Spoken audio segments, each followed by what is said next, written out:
Olá, seja bem-vindo ao canal da Primeira Igreja Batista da Ilha das Flores. Eu sou o pastor Eliomar Paixão e neste momento você está na nossa Escola Bíblica Dominical.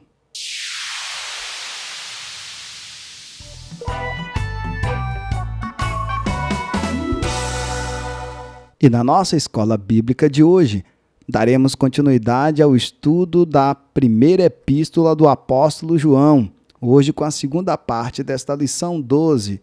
Lembrando que esta lição é baseada na revista Conheça o Novo Testamento, Panorama Bíblico, edição 4, que vai das cartas de Colossenses ao livro do Apocalipse. Então, vamos para a aula. Bem, na lição passada, no domingo passado, nós paramos no tópico 3.1, onde nós falamos ali bastante acerca do conteúdo, da estrutura da carta, onde falamos da comunhão com Deus, a comunhão com Deus em luz, em amor e em vida. Hoje daremos continuidade a partir do tópico 3.2, o amor como padrão. Bem, aqui nós temos uma informação interessante, porque o Evangelho de João, em sua primeira epístola, revela a forte ênfase de João na importância do amor na vida cristã.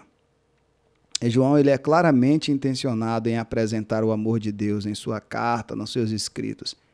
Ele aponta o que cada cristão deve fazer a partir do amor que vem do Senhor.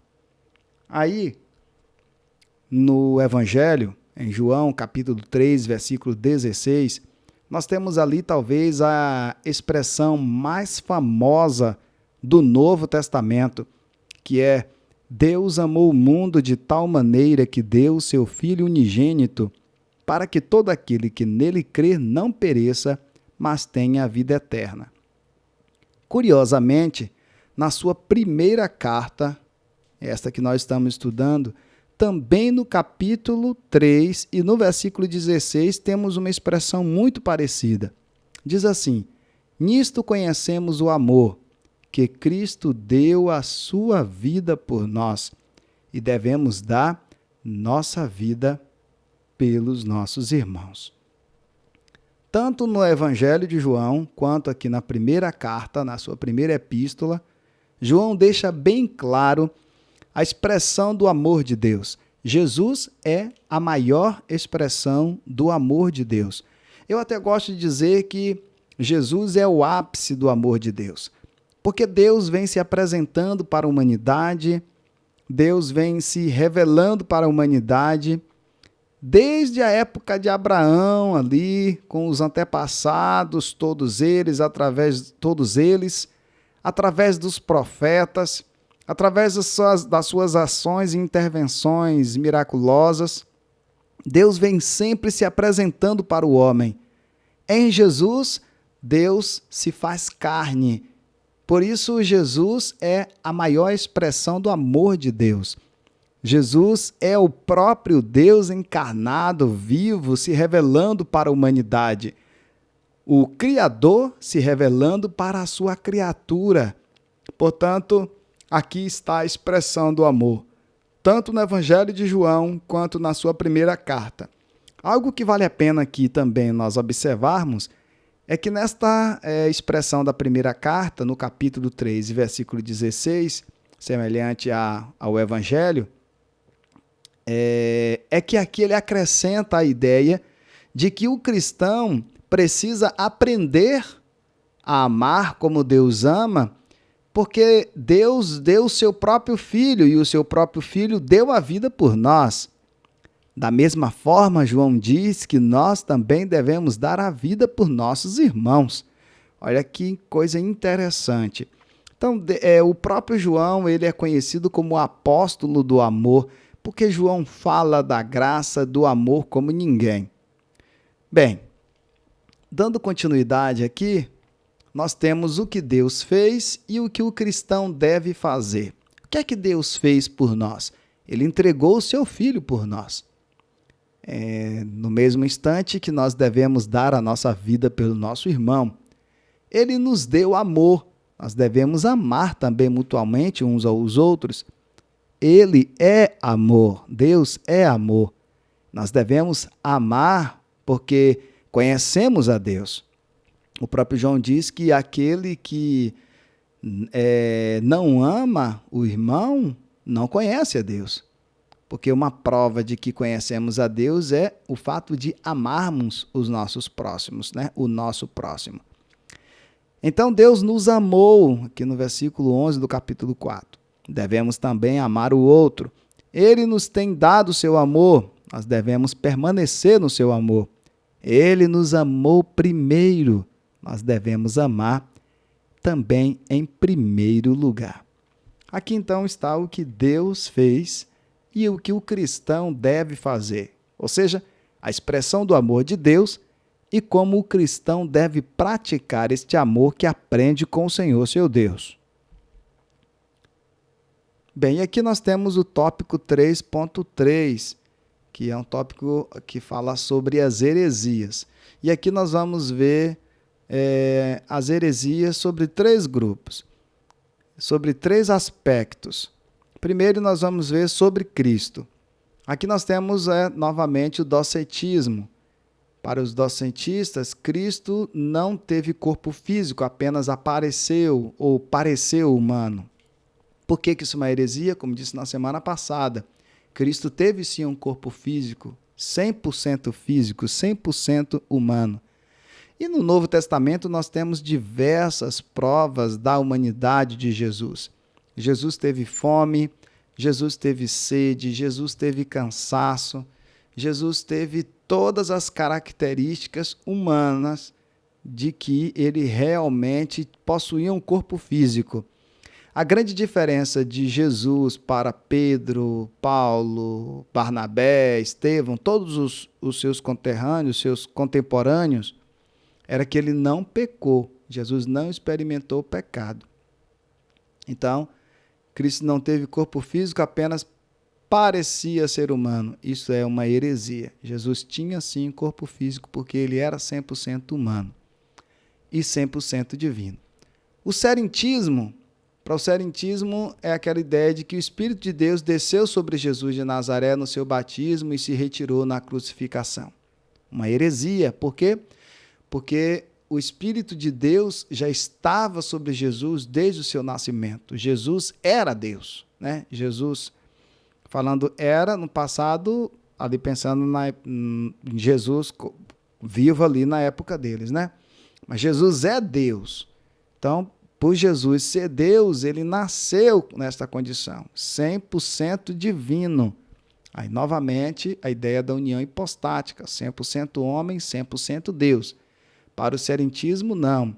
O Espírito de Cristo, o Espírito de Deus, desceu sobre Jesus no batismo e se retirou na crucificação para que ele morresse ali, humanamente falando. Não.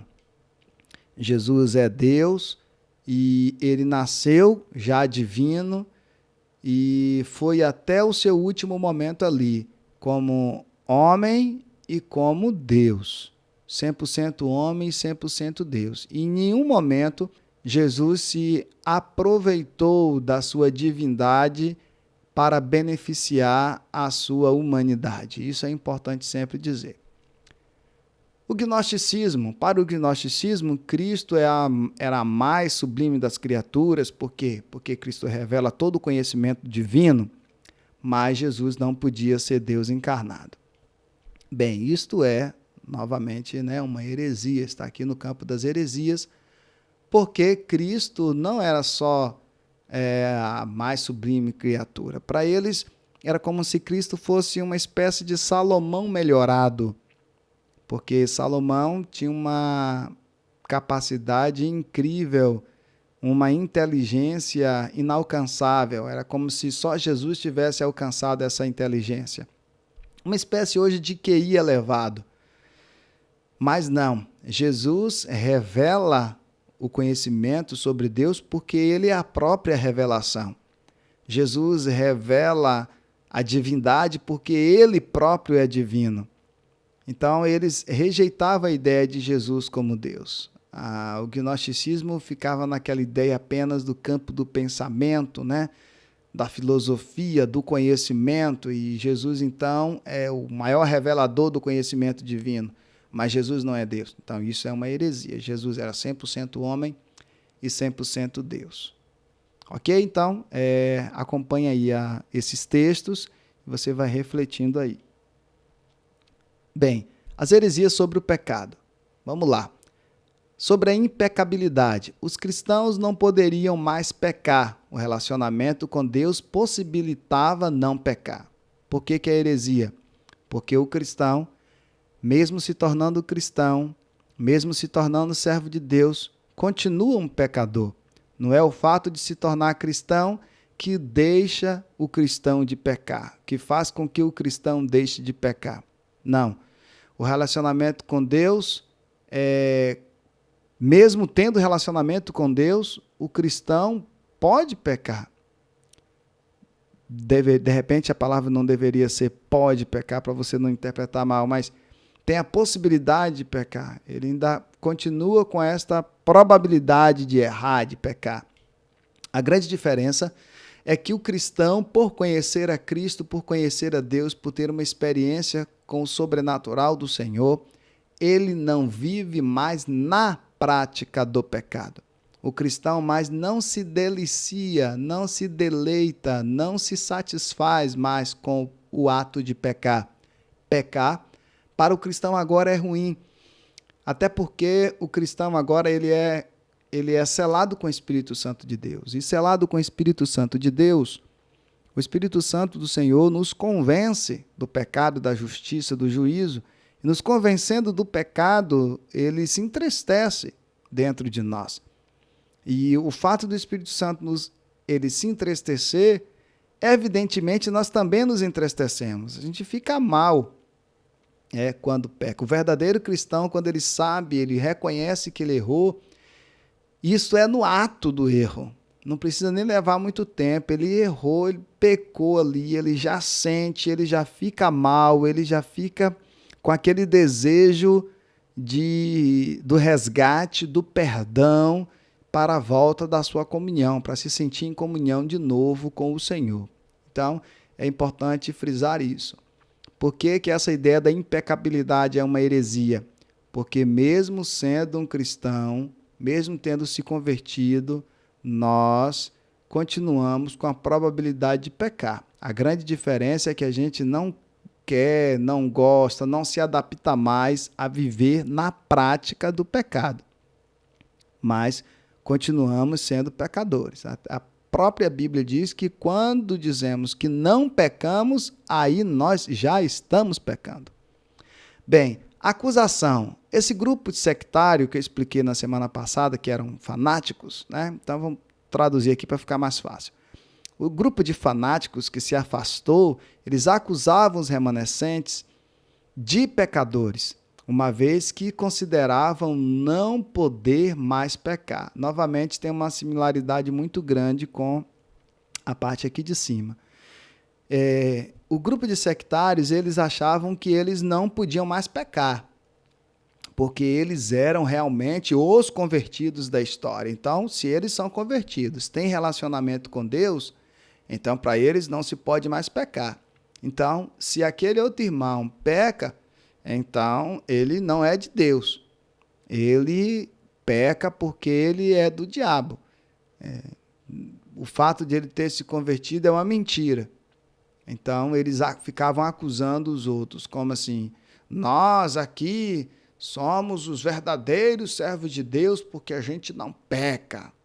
Vocês pecam, vocês erram porque vocês não são de Deus ainda, ou algo do tipo. Então, ficavam acusando. Bem, lembra do que eu falei agora há pouco sobre o Espírito Santo? O Espírito Santo, ele não nos acusa. É importante diferenciar isso. O Espírito Santo nos convence do pecado. É diferente de acusar. Quem acusa é o mal. Quem acusa provém do mal, provém do maligno. A acusação nunca é de Deus. O Espírito Santo, ele nos convence. Olha, meu filho, você errou, isso não combina mais com você, você agora serve ao Senhor, abandona este erro, e logo você quer. Quem realmente é convertido não consegue viver na prática do pecado, fica mal ao pecar logo. Errou, reconhece logo e já fica arrasado, ok? Então confira aí os textos bíblicos também. Sobre a vida cristã, o separatismo. O separatismo dizia o seguinte: a comunhão com Deus não implicava na comunhão comunitária, aquilo que eu expliquei na semana passada, né? Para ter comunhão com Deus não precisava ter comunhão com o irmão. A divisão e o abandono por parte dos sectaristas revelou a atitude de independência da comunhão cristã. Ou seja, o fato de eles terem abandonado a caminhada cristã, para eles, olha, tá vendo que não precisa a gente ficar aí enfornado nessa comunhão com vocês, nós continuamos com comunhão com Deus. E aí o autor da carta aos Hebreus até fala o seguinte, olha, não deixem de congregar como é costume de alguns. Provavelmente ele estava falando até deste grupo aqui ou de grupos como estes. Então, a Bíblia vai sempre nos orientar a congregarmos. Você pegar o livro de Atos ali, você vai ver Atos dos Apóstolos sempre incentivando o cristão a congregar. Muito bem, então congregar é importante. A influência negativa, o exemplo dos sectaristas, desse grupo de fanáticos, de heréticos, poderia influenciar os cristãos que permaneceram. Bem, aí vale aquilo, né? Quem realmente está fincado na rocha, quem está fincado na palavra e não no homem, não simplesmente no ensino da denominação A ou B, mas na rocha, em Cristo, na palavra, aquela que Jesus disse para Pedro, né? Edificarei a minha igreja e as portas do inferno jamais prevalecerá contra ela. Então, todo aquele que está fincado na palavra não é influenciado por ninguém. Fulano A sai da igreja, fulano B desvia, fulano, né, de tal pinta e borda, desobedece, não sei o quê, mas o verdadeiro servo de Deus, ele permanece inabalável. Muito bem, aí nós temos uma aplicação de João para hoje. Como é que você reage quando alguém diz uma mentira acerca de Deus? Quando alguém fala alguma coisa que ofende a Deus, como é que você reage? Dedique-se a conhecer a palavra de Deus para não ser levado por qualquer vento de doutrina.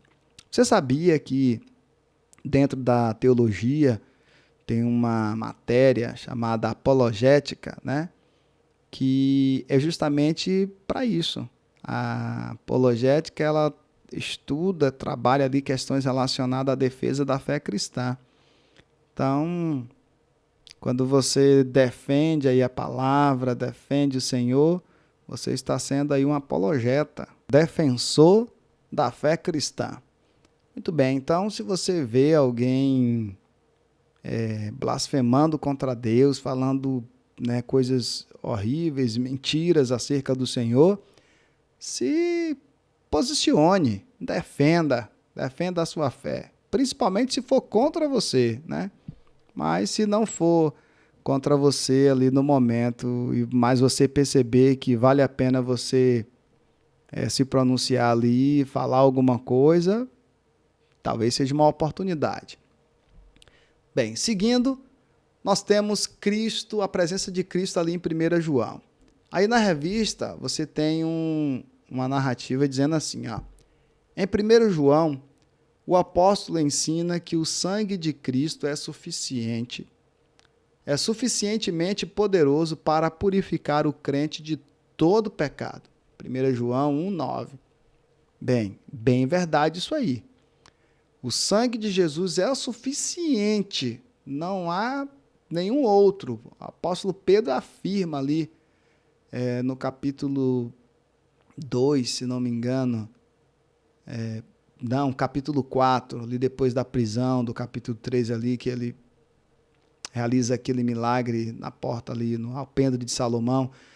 Capítulo 4, ele está sendo interrogado, mas João, para ser preso, ele fala, olha, não há nenhum outro nome dado entre os homens pelo qual devamos ser salvos, senão o nome Jesus de Nazaré.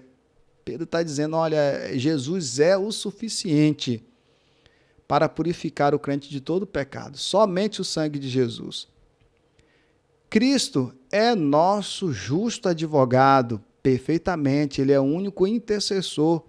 Pedro diz que Jesus é o único mediador entre Deus e o homem, Jesus o homem. Essa epístola põe particular ênfase na encarnação de Deus, o Filho, e na identidade de Jesus como o Cristo, em refutação à doutrina gnóstica. Ou seja, esta carta é uma resposta a estas heresias passadas que nós vimos agora há pouco, que rejeitava a divindade de Jesus, rejeitava Jesus encarnado, né? O próprio Paulo falou lá uma das mais belas declarações sobre a encarnação de Cristo, está ali em Filipenses, capítulo 2, versículo 7, ele fala, né, Jesus esvaziou-se, ele esvaziou-se da sua glória. Olha que declaração linda. Tornou-se carne, né? Fez-se homem, habitou entre nós. Então, não há dúvidas nenhuma acerca disso. Então, a carta de João, ela combate, ela refuta a doutrina gnóstica e todas as outras. Jesus Cristo veio por meio de água e sangue. Ele era a mesma pessoa, indivisível desde o princípio, né, ali do seu batismo até a sua crucificação e do seu ministério público. Ou seja, por que indivisível? Não tem essa ideia de que Jesus aqui era homem, Jesus aqui era divino. Não. Ele sempre foi divino desde o momento ali da sua concepção até o momento em que ele gritou, Telestai, está consumado. Eita glória, maravilha de Deus. Bem, então, nós temos aqui uma lição ou uma aplicação de 1 João para hoje. E aqui nós temos uma pergunta, né? Para você, Jesus Cristo é o suficiente ou ainda precisa de mais alguma coisa? Jesus é o suficiente para te salvar ou você precisa de mais alguém? Bem, pelo que nós aprendemos até aqui, com todos os nossos estudos, Jesus é o suficiente para nós. Concluindo então, meus queridos alunos, esta lição maravilhosa, João mostrou que o verdadeiro conhecimento de Deus e a comunhão com o Senhor são evidenciados pela santidade de vida. Olha, se você realmente conhece a Deus e tem comunhão com o Senhor, uma das evidências é que você vive uma vida separada, você vive uma vida santa. Uma vida santa é uma vida separada para Deus. Mas também você ama fraternalmente as pessoas. Não tem como, Jesus disse, João repetiu, olha, não tem como amar a Deus sem amar o próximo, não tem como. Então, se você só consegue amar quem te ama, então realmente é preciso voltar e refletir se você realmente já é convertido. E também, esta carta de João, ela evidencia o conhecimento sobre Deus e a comunhão com o Senhor pela fé em Cristo Jesus como Deus encarnado. Se você crê que Jesus Cristo é Deus encarnado mesmo, e Ele morreu na cruz para te salvar, então, meu irmão, louvado seja Deus pela sua vida, tá? E para fechar, então, a conclusão, gostaria de te contar só uma pequena história sobre João. Os historiadores dizem que o apóstolo João, já bem velhinho, depois que tinha voltado ali daquele cárcere, que ele ficou isolado na ilha de Patmos, ele era levado pelos discípulos, aqueles que estavam vivos, não mais os outros 11, né, que estavam com ele, com os 12, todos eles já tinham morrido, mas os novos discípulos de Jesus, né, que foram ganhos por eles, pelos 12. Eles levavam João para pregar e todos ficavam com aquele olhar de admiração, atônitos, esperando ouvir a pregação do último dos discípulos de Jesus. E João pregava com a voz já bem trêmula e quase falhando, mas de forma bem nítida e pausada, ele dizia: Filhinhos, amai-vos uns aos outros. Ele dava uma pausa e dizia: Filhinhos, amai-vos uns aos outros. E esta era a pregação de João. Filhinhos, amai-vos uns aos outros. Era somente isto que ele pregava. E ao término da sua mensagem, ao término desta mensagem, as pessoas estavam aos prantos, tocadas pelo Espírito Santo de Deus, se derramavam na presença de Cristo Jesus e se convertiam ao Senhor. Deus te abençoe, meu querido. Que você também possa deixar essa mensagem do Senhor entrar em seu coração e você possa experimentar esse amor de Deus.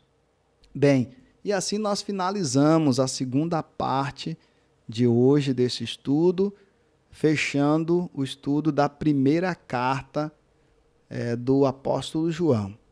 Ok? Bem, ainda temos uma atividade aqui para a semana. Para esta semana você pode fazer a devocional se você não fez. Olha aqui do capítulo 1 ao 5, você vai refletir e vai responder estas perguntas, né? De segunda até o próximo domingo. Caso você já tenha feito essa devocional, então você já faz a devocional lendo a pequenina carta, que é a segunda carta do apóstolo João, a qual nós estudaremos na semana que vem. Dito todas estas coisas, agora eu gostaria de te convidar para aquela nossa famosa dinâmica. Vamos ver se a gente realmente conseguiu absorver os nossos aprendizados desta maravilhosa carta? Eu te convido para a nossa dinâmica Os Bereanos.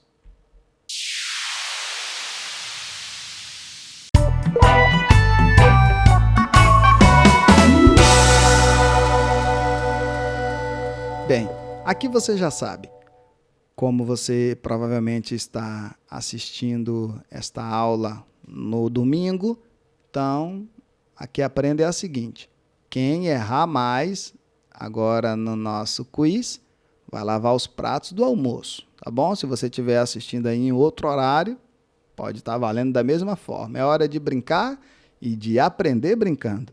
Vamos para a primeira pergunta. Baseando-se então no capítulo 3 ao 5 de 1 João, responda: como o Pai nos chama, tendo em vista o seu amor por nós? Ele nos chama de pecadores, de cristãos, de filhos ou de servos? Tempo!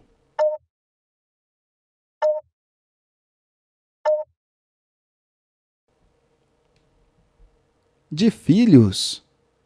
Segunda pergunta. Qual é a definição de pecado dada por João? Atitude rebelde? Transgressão da lei? Imaturidade cristã ou falta de vigilância? Tempo!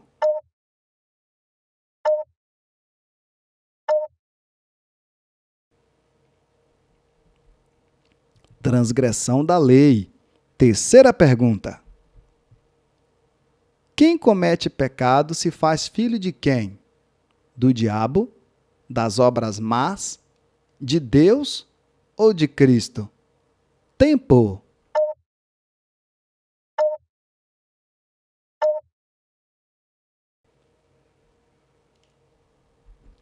Do diabo. Quarta pergunta. Complete. O Filho de Deus se manifestou para soltar o diabo, destruir as obras do diabo, prender para sempre o diabo ou aniquilar o diabo? Tempo!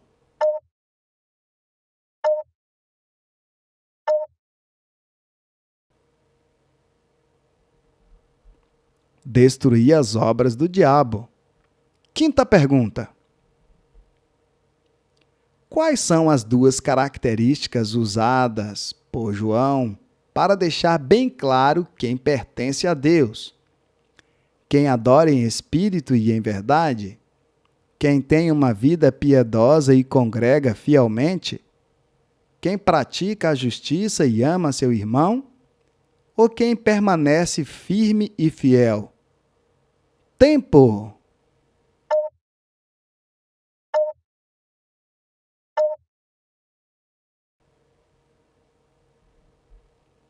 Quem pratica a justiça e ama seu irmão. Sexta pergunta.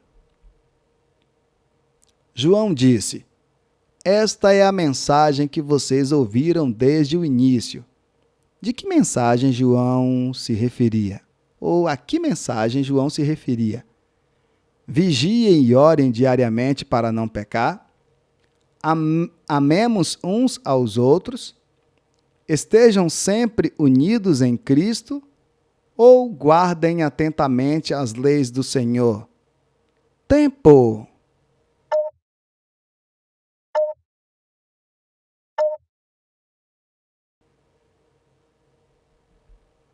Amemos uns aos outros. Sétima pergunta. Interpretando a declaração de João, por qual razão Caim matou Abel? Por vingança? Por prazer? Por medo? Ou por inveja? Tempo!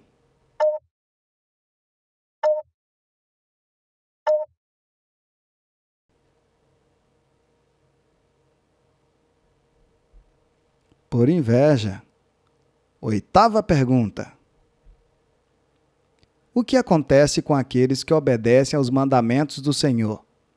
O amor de Deus permanece neles? Eles se tornam mais santos do que os ímpios? São chamados filhos de Deus por isso? Ou são achados sem mácula e com fé?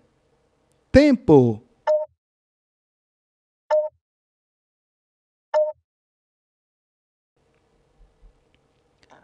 O amor de Deus permanece neles. Nona pergunta. Complete a frase. Se alguém disser que ama a Deus, mas odeia o seu irmão, é adúltero, blasfemo, orgulhoso ou mentiroso? Tempo!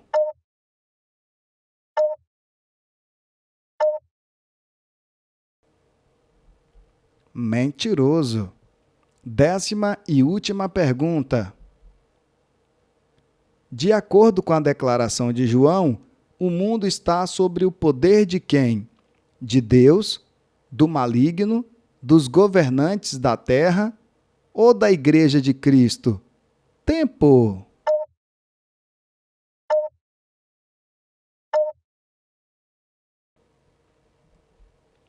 Do maligno.